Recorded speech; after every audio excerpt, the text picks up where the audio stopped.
Shorthand dictation Kailash Chandra transcription number 14 words 800 speed will be around 80 word per minute 5 second start.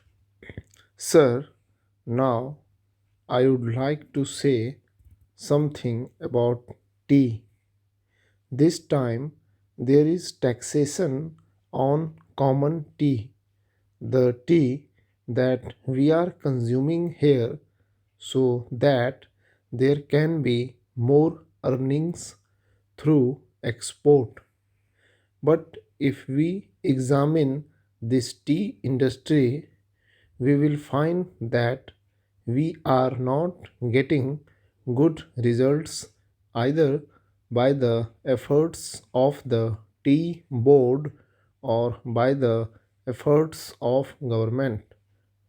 One fourth of the production of the whole country is represented by tea, but that much of attention is not given by the government to this industry.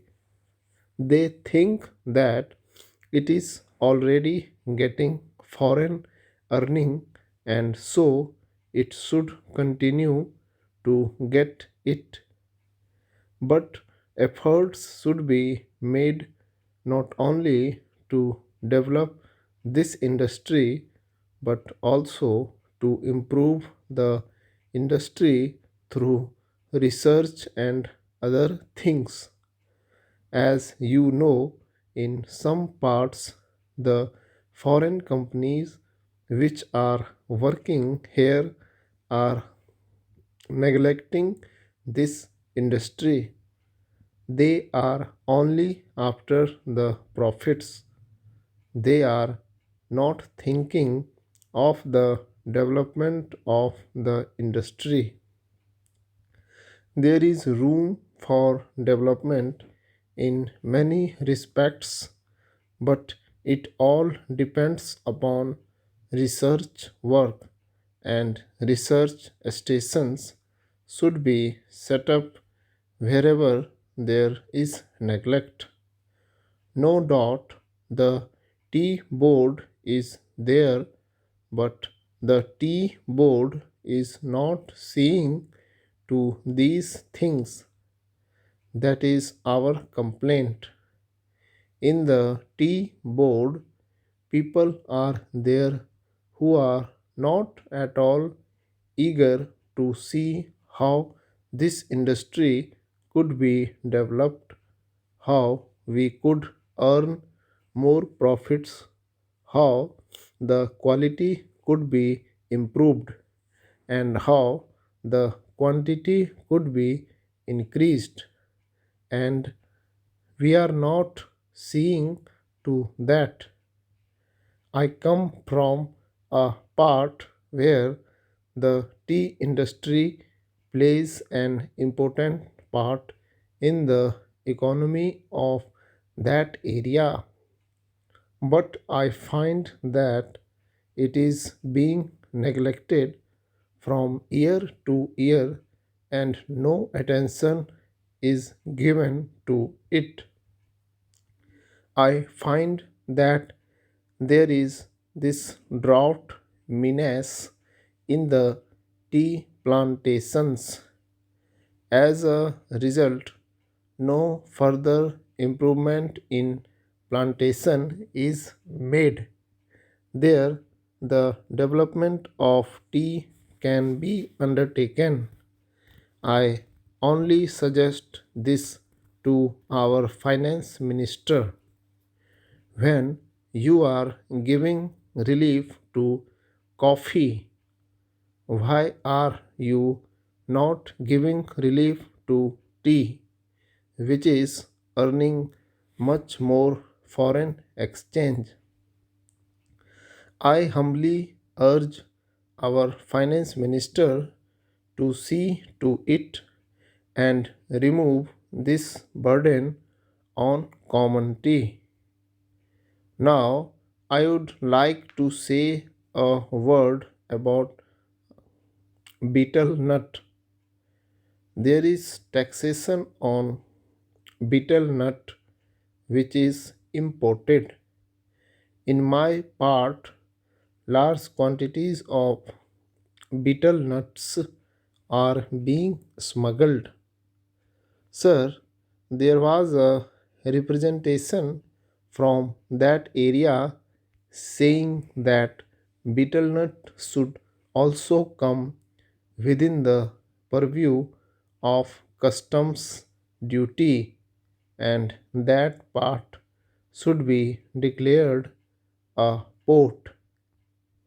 A representation was made to the finance ministry as also the commerce and industry ministry, but nothing is done.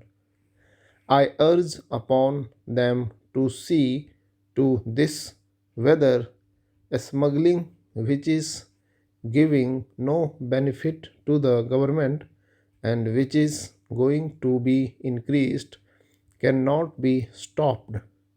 Though our land customs department is there, it cannot deal with smuggling effectively.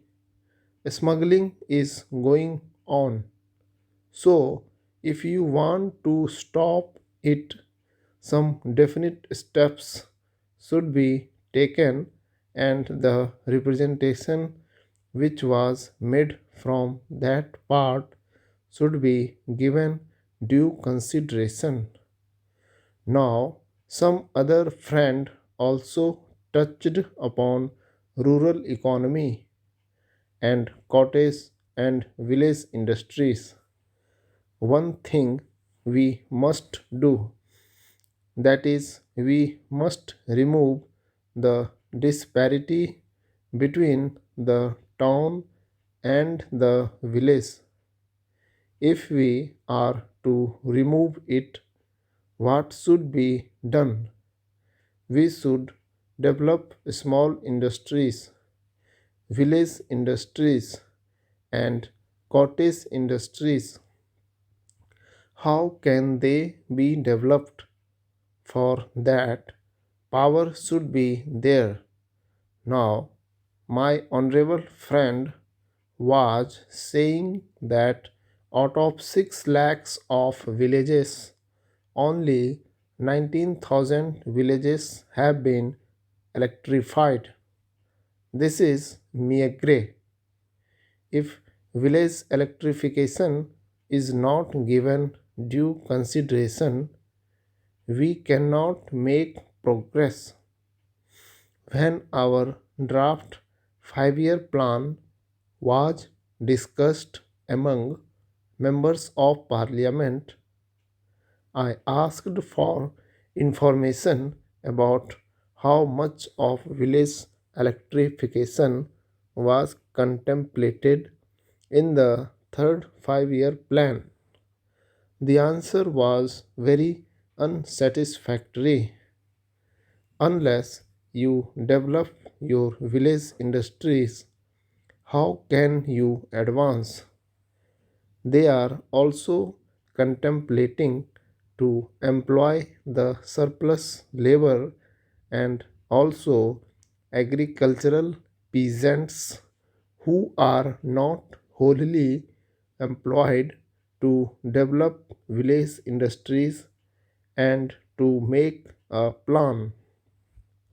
But unless power is supplied, unless you have a good scheme of rural electrification, how can village industries be developed in these modern days?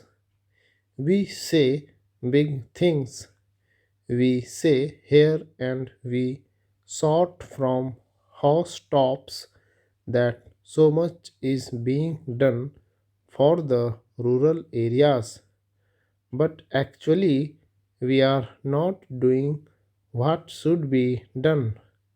If rural electrification is there, then rural industries can be developed, otherwise, they cannot be developed. Unemployment cannot be solved. The only solution for unemployment is the development of small industries and cottage industries. Otherwise, unemployment will increase year by year and there will be frustration among young men, particularly among the educated. Stop.